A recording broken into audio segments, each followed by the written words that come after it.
But Frank, let's get to our big segment for the day. It is Icebreakers, and it's brought to you by Charm Diamond Centers, where you can get a custom ring built and delivered in less than 4 weeks with the Charm Masterpiece program. And not only does it all come with their unbeatable pricing policy, but you can also apply for a Charm Diamond Flexity card today and get approved for no interest financing on your purchase in minutes. For more information on all of this, go to charmdiamondcenters.com.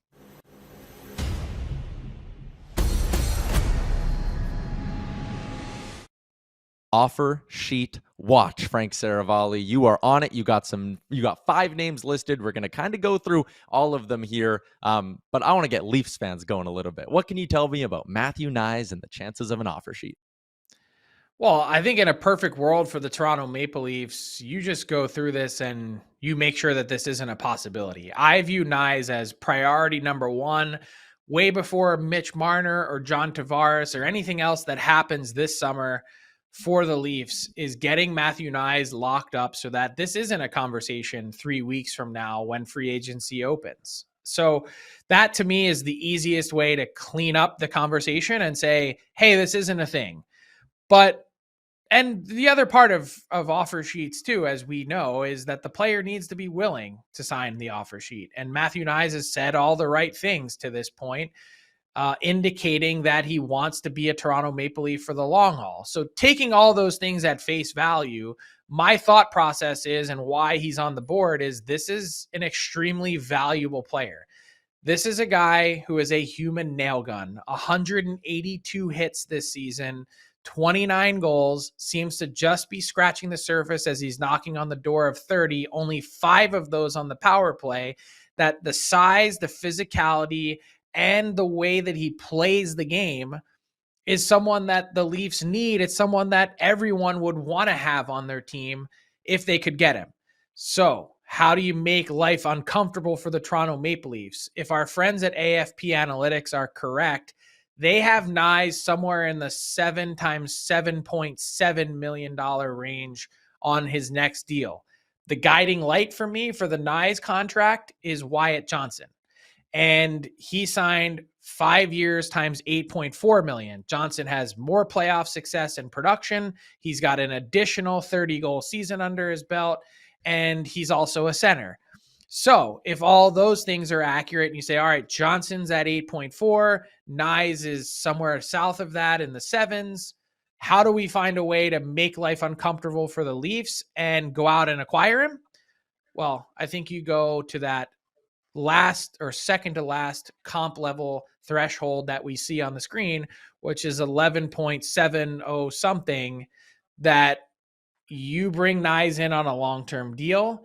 And the Leafs go, man, the last thing we want to do is have another player in the 11 point something range on our cap, and you try and pry him loose of Toronto.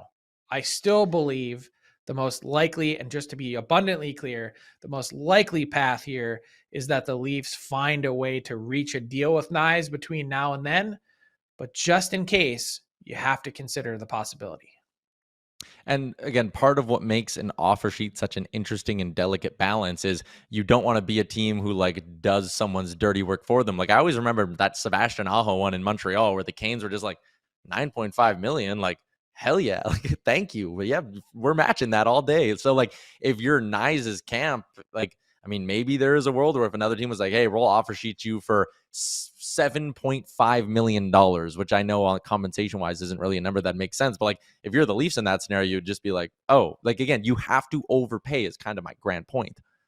Yeah, to acquire the player, of course, there needs to be an overpay. And I just think at 11.7, as difficult as it would be for the Leafs to swallow, it's also a contract that at some point over that 5-year span, he could actually probably live up to it. So it's getting the player. You'd have to be a team that has a ton of cap space and could devote it to that. But I think he'd be an extremely attractive player to go out and try and chase. JJ Peterka, very high on your trade targets board. He's on this offer sheet watch as well, Frank. And is it kind of fair, I guess, to link those two things, right? The Sabres are potentially looking at moving Peterka, not because they don't like the player. This isn't like Marco Rossi, but because they're sitting there going, oh, if he doesn't love being in Buffalo, he could go sign an offer sheet and we might not get the same value back. Yeah, and that's the reason why I think the longer this drags on, if Paterka isn't willing to sign a deal in Buffalo, that you'd have to think about trading him first and swallowing hard rather than getting to this spot with an offer sheet, particularly for the Sabres where cap space isn't an issue. But the last thing you want is for someone to put something on the table that stinks, the player signs it, and you get futures back for a team that the last thing they need is futures. They're trying to end a 14-year playoff drought. So, look, I think Paterka is a fascinating case, and we'll see where this file goes. But I had pegged Paterka at something like 2 years times $9.3 million that would include a first round pick, be just enough to make the Sabres uncomfortable, and structure it in a way with loads of signing bonus, almost $17 million in signing bonus within a 1 calendar year period of time for a team that doesn't hand out any signing bonus, that maybe you just put them in a spot where they feel very uncomfortable. You have a goalie on your board in Joel Hofer, and we talked about this yesterday. And when I read that we were going to be talking about him today, it was like a light bulb. I'm like, oh, that actually makes a ton of sense, because if you're a team who goes, we really want a quality young goalie, and you think Hofer can be a legit number one for you, and St. Louis likes Jordan Binnington and wants to keep Jordan Binnington, well, then you could probably make the Blues squirm a little bit for a lot less than you think. Because if you were to offer sheet Hofer at let's call it 5x4, are the Blues going to sit there and go, we'll sign up to have a $10 million tandem going forward? Or would they say, okay, we'll take the picks and run with Jordan Binnington? That's the point, right? And also add in a little bit of juicy retribution here for Doug Armstrong as the guy who poached 2 players from Edmonton. That, look, I think the offer sheet for a goalie is relatively unlikely. It's never happened in the salary cap era. There's only been 2 guys ever that are goalies that have signed offer sheets. Ron Tugnut is one. Arturs Urbe is another. And those are 2 blasts from a past, mostly because the position is so fickle that it's difficult to know what to expect year in, year out. But if you're a team that doesn't have the positional box checked in your organization, is looking for someone young that you can grow with, what about, I wouldn't say a 4 or 5 year deal, I'd say 2 years, because then what it does is you also walk him to the end of his RFA years, or toward the end, 1 more year remaining, and you force whatever team, yourself or St. Louis, to then qualify the player at that number. So 2 times 4.8. And to your point, you're right. The Blues don't have really many cap space considerations. It's not a problem, but do they want to spend almost $11 million on goaltending that you're in a year in which he probably is only projected to play 30 or 35 games with Binnington playing the rest? That maybe you just say, as much as it sucks, we'll take the 2nd round pick for Binnington and move on, for Hofer, and move on and play Binnington. I just think Hofer has a ton of promise, and you'd have to look at a team that doesn't have goaltending in its pipeline. I know we're going a little bit long on this, but let me just quickly on Will Cully and Maverick Bourque. These seem to be the more classic situations of 2 young players, 2 teams with not that much cap space.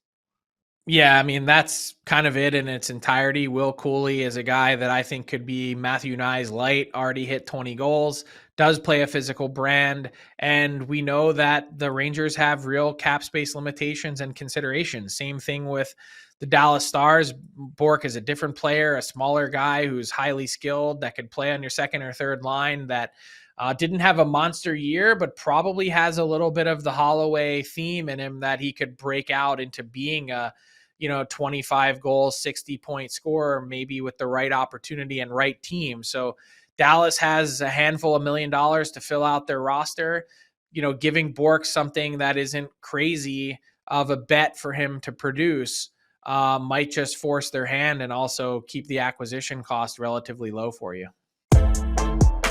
What's up, hockey fans? If you enjoyed that video, then you need to be hitting the subscribe button right here at Daily Faceoff. Exclusive interviews and analysis from our hockey insider Frank Seravalli, fantasy updates from Brock Sagan, and a daily live show at noon Eastern, Monday through Friday. You don't want to miss any of the fantastic content, so hit that subscribe button.